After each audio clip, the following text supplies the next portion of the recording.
Jeg vil præsentere tidslinjer over Ukrainekrisen. Det startede altså den 21. november 2013, hvor Viktor Janukovitj valgte at afvise en handelsaftale med EU, fordi EU havde et krav om, at Julia Tymosjenko skulle løslades, og det ville Ukraine ikke gå med til. Derfor lavede Ukraine en aftale med Rusland i stedet for EU, og det var der mange pro-europæiske ukrainere, der blev meget sure over, og så begyndte der nogle demonstrationer, og det blev værre og værre, indtil man den 22. januar 2014 valgte at lave en antidemonstrationslov, som skulle komme de her demonstrationer og oprør til livs, så der ikke ville ske noget med mennesker. Men den 18. februar 2014, der døde 3 mennesker på grund af de her demonstrationer.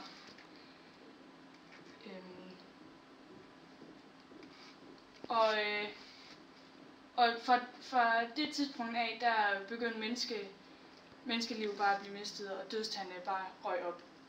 Den 22. februar 2014 løsladte parlamentet Julia Tymosjenko og afskedede Viktor Janukovitj for at sætte valg den 25. maj.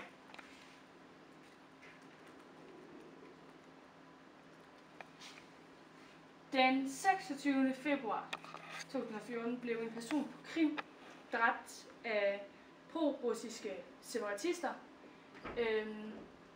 og det begyndte så krisen på Krim, hvor at man ønskede uafhængighed og ønskede at komme over til Rusland.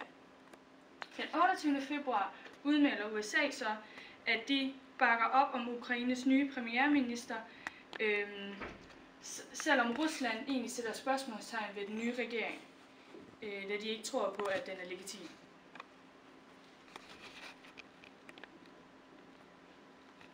Den 16. marts blev der så holdt folkeafstemning på Krim, og 97% af stemmerne sagde ja til at være med i Rusland. Ukraine og Vesten ser ikke den her folkeafstemning som legitim, og derfor ikke godkendt den. Men det er præsident Putin så ligeglad med, for den 18. marts, der udskriver han en lov, som indmelder Krim i Rusland.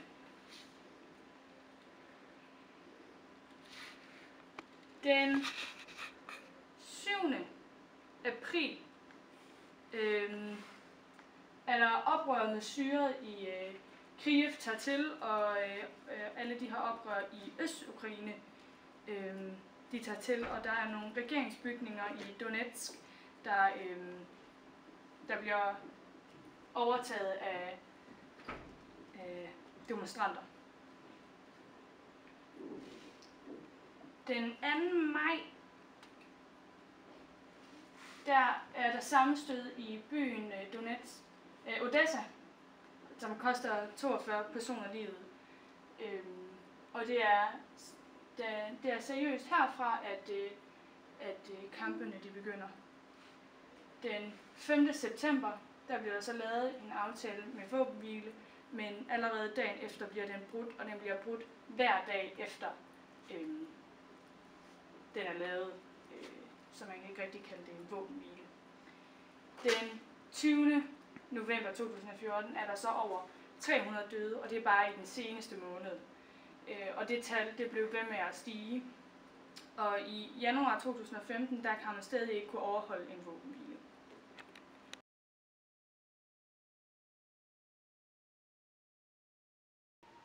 Ja, og jeg vil så fortælle lidt om Ukraine. Ukraine det er et land i Østeuropa med ca. 45 millioner indbyggere. Og den sydlige del af landet, den stod op til Sortehavet, hvor halvøen Krim ligger. Ukraine de er tilhængere af realismen, og deres aktører er selve staten. Og de går meget op i deres militærmagt, og de mener, at det er vigtigt, at den er stærk. Det hele det kulminerede i Ukraine, da Ukraine de takkede nej til en aftale med EU, og så i stedet valgte et samarbejde med Rusland.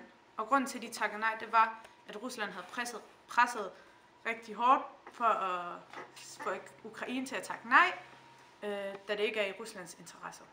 Og grunden til, at Ukraine de lytter til Rusland, det er, at de har nogle ubetalte gasregninger på mange milliarder kroner til Rusland.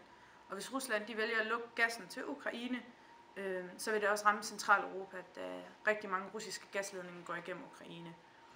Og ja, EU-lande de får omkring 25% af deres gasforbrug af russisk naturgas igennem Ukraine.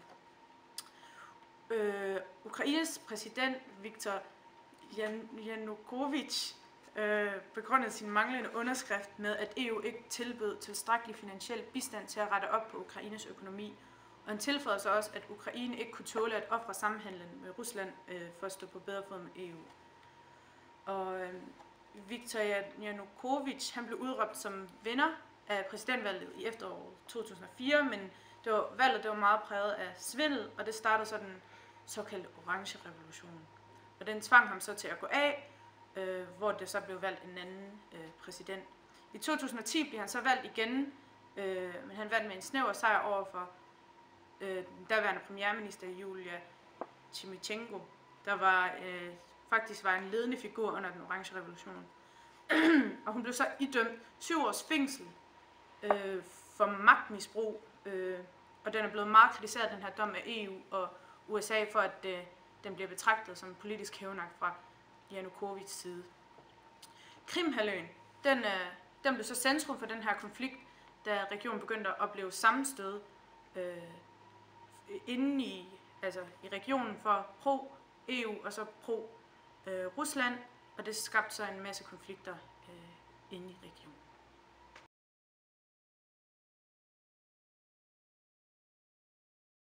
For det kan være rigtig svært for danskere og europæere at forstå, hvorfor Rusland har ageret, som de har gjort, og hvordan de kunne indtage Krim på den måde.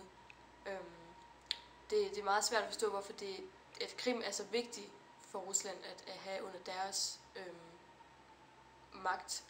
Men Krim har faktisk været en del af Rusland indtil for 60 år siden, hvor at før i 1954, der var Krim en del af Rusland, men så kom det ind under den ukrainske del af Sovjetunionen. Og da Sovjetunionen så gik i opløsning, så kom Krim ind under den ukrainske republik. Der bor derfor en del folk på Krim, som egentlig hellere vil høre til Rusland, end de vil høre til Ukraine og den europæiske del.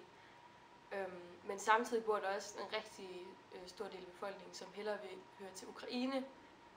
Og der opstår derfor en konflikt, fordi befolkningen de er meget uenige om, hvilket land de helst vil høre til. Og der er jo rimelig stor forskel på Rusland og Ukraine, da Ukraine jo egentlig søger hen imod at være en del af EU, mens Rusland distancerer sig meget fra den europæiske måde at styre tingene på. Vi har valgt, at Rusland hører ind under realisme, når det kommer til international politik, og det har vi gjort af flere årsager. Først og fremmest så har Rusland et rigtig stærkt militær, og det er meget vigtigt for dem at have det her magtfulde, stærke militær. Og de benytter sig også af hård magt, så man kan se på den måde, de har annekteret Krim, hvor de egentlig bare er gået ind og er overtaget det. De har ikke rigtig forhandlet sig til det.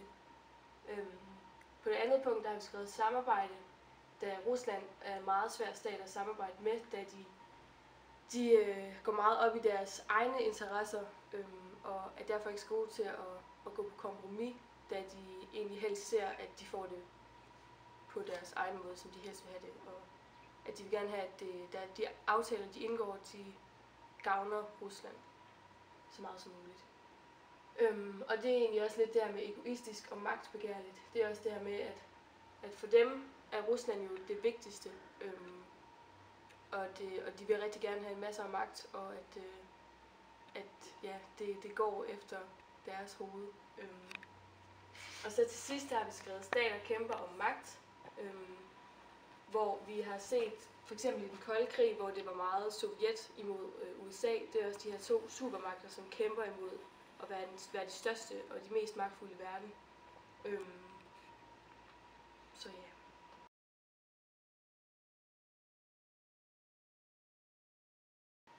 Okay, hvad var det EU gjorde?